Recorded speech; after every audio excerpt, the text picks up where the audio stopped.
اردن اور فلسطین کی سرزمین کے درمیان سدوم اور اس کا جڑواں شہر امورا واقع تھے۔ یہ ایک سرسبز و شاداب وادی تھی جو قدرتی حسن سے مالا مال تھی۔ یہاں میٹھے پانی کے چشمے تھے، پھلوں سے لدے باغات تھے اور فصلیں اتنی زرخیز تھیں کہ لوگوں کو کبھی بھوک کا خوف نہیں ہوتا تھا۔ یہ ایک تجارتی مرکز تھا جہاں سے قافلے گزرتے تھے اور اپنے ساتھ دولت اور ریشم لاتے تھے۔ تاہم اس کثرت اور خوشحالی نے ان میں تکبر پیدا کر دیا۔ سدوم کے لوگ تاریخی طور پر وہ پہلی قوم تھے جنہوں نے دو مخصوص اور سنگین غلطیوں کا ارتکاب کیا۔ اعلانیہ بغاوت۔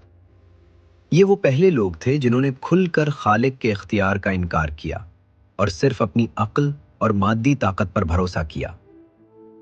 انہوں نے بے حیائی کا ایک ایسا راستہ اپنایا جو ان سے پہلے نہ انسانوں نے اختیار کیا تھا اور نہ ہی جانوروں نے۔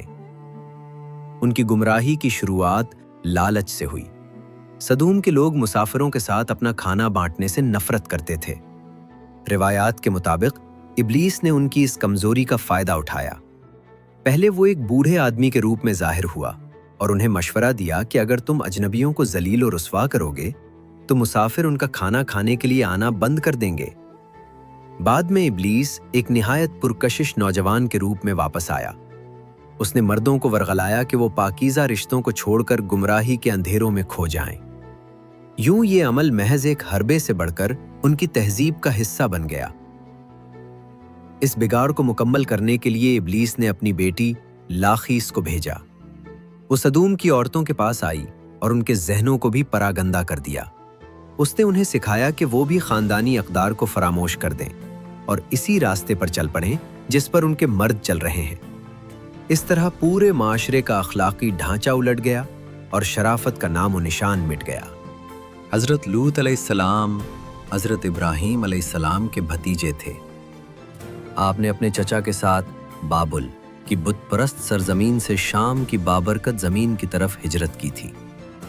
جبکہ ابراہیم علیہ السلام ایک علاقے میں آباد ہو گئے، اللہ تعالیٰ نے لوط علیہ السلام کو حکم دیا کہ وہ سدوم جائیں اور وہاں کے لوگوں کی رہنمائی کریں۔ حضرت لوط علیہ السلام بے پناہ صبر والے انسان تھے۔ برسوں تک آپ ان کے بازاروں اور گلیوں میں کھڑے ہو کر تبلیغ کرتے رہے۔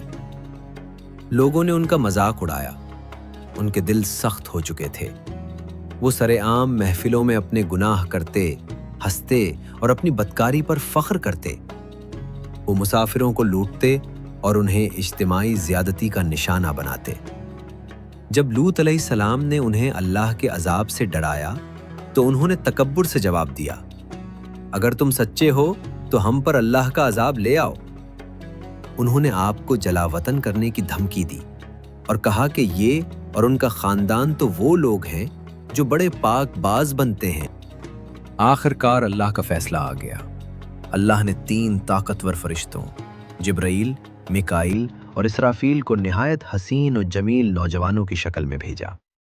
سب سے پہلے وہ حضرت ابراہیم علیہ السلام کے پاس گئے۔ ابراہیم جو اپنی مہمان نوازی کے لیے مشہور تھے، فوراً اپنے مہمانوں کے لیے ایک بھنا ہوا بچھڑا لے آئے۔ تاہم انہوں نے دیکھا کہ مہمانوں کے ہاتھ کھانے کی طرف نہیں بڑھ رہے۔ ان کے دل میں خوف پیدا ہوا، کیونکہ اس زمانے میں کھانا رد کرنا برے ارادے کی علامت سمجھا جاتا تھا۔ فرشتوں نے انہیں تسلی دی، ڈریے مت، ہم اللہ کے فرشتے ہیں۔ انہوں نے ابراہیم کو 2 پیغامات دیے۔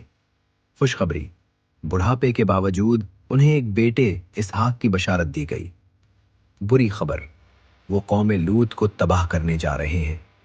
حضرت ابراہیم جو نرم دل تھے، انہوں نے سدوم کے لوگوں کے لیے سفارش کرنے کی کوشش کی، اس امید پر کہ شاید وہاں کچھ ایماندار باقی ہوں۔ لیکن فرشتوں نے انہیں بتایا کہ فیصلہ حتمی ہے، صرف لوط اور ان کی بیٹیاں بچائی جائیں گی۔ اس کے بعد فرشتے سدوم کی طرف روانہ ہوئے۔ وہ شہر کے باہر دریا پر پہنچے، جہاں حضرت لوط کی بیٹی پانی بھر رہی تھی۔ وہ بھاگتی ہوئی اپنے والد کے پاس گئی اور سرگوشی کی، ابا جان، دروازے پر ایسے نوجوان آئے ہیں جن کی مثال میں نے کبھی نہیں دیکھی۔ اگر لوگوں نے انہیں دیکھ لیا تو وہ انہیں نہیں چھوڑیں گے۔ لوط علیہ السلام فوراً ان کی طرف لپکے۔ آپ نے اشاروں میں انہیں چلے جانے کا کہا اور 4 بار گواہی دی کہ ان کی قوم زمین کی بدترین قوم ہے۔ لیکن فرشتوں نے اندر جانے پر اصرار کیا۔